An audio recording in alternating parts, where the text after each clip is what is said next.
c'est vraiment calculer c'est quoi mes dettes mensuelles.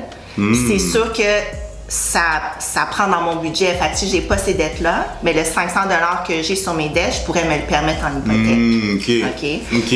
Puis sinon, Parfait. Puis comme deuxième C, si on embarque avec la capacité. Yes. La capacité, je pense qu'on en a déjà parlé. C'est dans d'autres vidéos. Oui, sûrement. C'est les ratios d'endettement, tout simplement. OK. Fait que la capacité, c'est si je prête tel montant, est-ce que mes clients ont la capacité de rembourser leur prêt hypothécaire? La capacité, ratio d'endettement, on a c'est le ratio d'amortissement brut de la dette. OK. Fait que c'est l'ABD qu'on appelle en jargon bancaire. C'est les charges de l'hypothèque, donc capital, intérêt, taxe scolaire, municipale, chauffage, frais de condo. Fait que c'est vraiment tout ce qui est relié à mon prêt hypothécaire. Ça ne doit pas dépasser pour un prêt assuré 39 %. Ça veut dire que 39 % de mon revenu brut doit aller uniquement pour mes charges hypothécaires. Prêt assuré. Là, il y a le prêt conventionnel qu'on appelle. Donc, quand les gens ont le 20 %, on est capable de tolérer des ratios plus élevés. Des ratios plus élevés. Oui, ça, c'est un avantage aussi de la BMO. Super. Parenthèse. On va finir avec ça, donc restez jusqu'à la fin pour ceux qui nous écoutent. Mais moi, je l'explique à mes clients par rapport au ratio d'endettement, puis si tu peux nous briefer là-dessus, dans le sens avec un langage que les communs des mortels vont comprendre. Mais admettons si quelqu'un, parce que je vais prendre un exemple que j'avais tantôt au téléphone, la dame, elle gagne 60 000 par année. Oui. Puis là, moi, je dis que techniquement, les gens, corrige-moi si je me trompe, mais les gens, on peut se qualifier selon les banques, à 4 fois nos revenus bruts. Environ. C'est approximatif, mais oui, c'est bon. Parfait. Fait que je me dis, admettons, quelqu'un qui gagne dans les 60 000 peut se qualifier dans les alentours de 250 260 000. Mais là, si ces cartes sont pleines ou ces ratios sont... On va prendre ces cartes de crédit. Si les cartes sont, admettons, à 50 % d'utilisation, là, elle peut plus se qualifier à 250, 260. Elle se qualifierait à combien environ?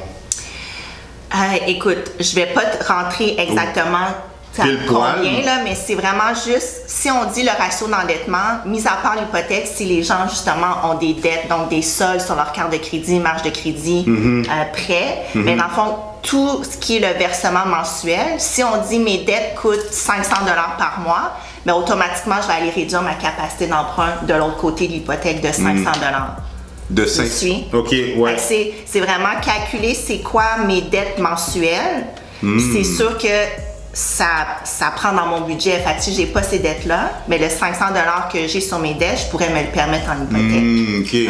OK. Puis sinon, si on rentre vraiment dans la technicalité, c'est le fameux 44 %. Ce qui veut dire que mes charges hypothécaires plus mes dettes doivent pas dépasser 44 % de mon revenu brut. Parfait. Puis dans les ratios d'endettement, il y a souvent justement qu'est-ce qu'on dit aux gens de pas acheter une voiture avant de justement s'acheter une propriété. Mais juste pour que les gens comprennent bien, c'est vraiment c'est pas nécessairement le montant de l'acquisition de la voiture, le montant d'achat de la voiture, mais c'est vraiment la mensualité, c'est bien ça? Exact.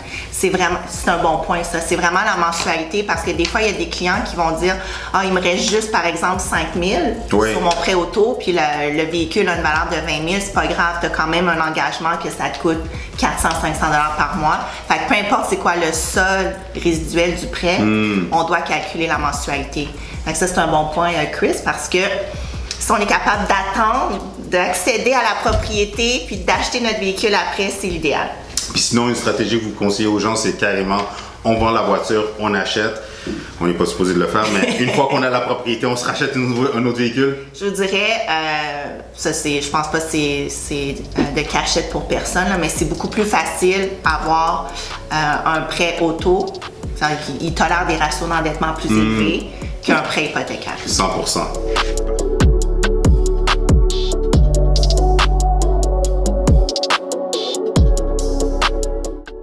Tu désires vendre, acheter ou faire ton premier investissement immobilier, tu es au bon endroit. Le but de ces vidéos est de vous éclaircir et de vous permettre de passer à l'action pour réaliser votre projet en immobilier. Clique sur les liens plus bas pour réserver une consultation gratuite avec moi.